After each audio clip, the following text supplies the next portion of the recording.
আসসালামু আলাইকুম বন্ধুরা, আজকে যাচ্ছে আমার একটা ফ্রেন্ডের বাসায়। তো সেখান থেকে আমরা যাব তার সবজির খেতে। তো আমরা যাচ্ছি আর কি সবজির ক্ষেতের উদ্দেশ্যে। তো চলে আসলাম এখানে। আজকে জুম্মার দিন, সবাইকে জানাই জুম্মার মোবারক। সবাই আজকের দিনটা যেন ভালোভাবে কাটুক, সেই শুভকামনায় সবার জন্য রইল শুভকামনা। তো অবশেষে চলে আসলাম লাউয়ের খেতে। তো লাউ দেখুন, কচি কচি লাউ অনেক সুন্দর একটা পরিবেশে ঝুলে আছে নিচে। তো গতকালকে উঠাইছে, তো আজকে ওঠার মতো সেমন কোনো কিছু নাই, তবে কিছু কিছু লাউ বড় হয়ে গেছে। এগুলো আমাদের জন্য দেবে আর কি। এই দেখুন, সুন্দর পাখির ঝাঁক উড়ে চলে যাচ্ছে, পরিবেশটা অনেক সুন্দর।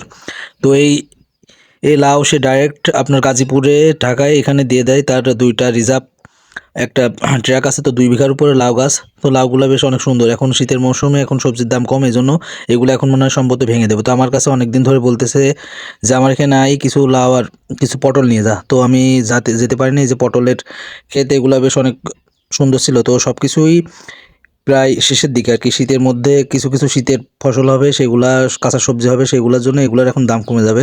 এই জন্য এটা এখন দাম কমার কারণে এগুলো ভেঙে দেবে। এই যে অবশেষে আবার চলে আসলাম তার পুকুরে। তার এই পুকুর থেকে টাটকা মাছ আমরা ধরবো। তো ধরার ভিডিও হয়তো আমরা দিতে পারবো না, কেননা তার 2জন লোক আছে, তো সেগুলো দেখাতে পারি। এই যে এটা ছোট পুকুর। এখন আমরা বড় পুকুরের উদ্দেশ্যে যাচ্ছি আর কি। তো এই যে দেখুন, এটা হচ্ছে বড় পুকুর। পাশাপাশি 2টা পুকুর আছে। এখান থেকে বেশ বেশ ভালো মানের মাছ, রুই কাতলা এবং লাইলটিকা এর মধ্যে এটা দেয়া। এটাতে অনেক ভালো ভালো বড় বড় মাছ নাকি সে বিক্রি করছে। এখানে একটা কাতলা ওজন হয়েছিল নাকি 13 কেজি 700 গ্রাম। তো এখানে মাছ খুব ভালো হয়। আর পুকুর পাড়ে 4 পাশ দিয়েই এখানে 2টা করে আপনার হচ্ছে লাগিয়ে দেওয়া আছে কলা গাছ। তো এখান থেকে কলাও বেশি হয়। যে পেঁপে গাছ লাগানো আছে, এখানে বক বসেছিল, তো আমাদের থেকে বক চলে গেল। তো বেশ পরিবেশটা অনেক সুন্দর। তবে আজকের দিনটাও বেশ অনেক সুন্দর এনজয় করলাম। তো সবাই দোয়া করবেন।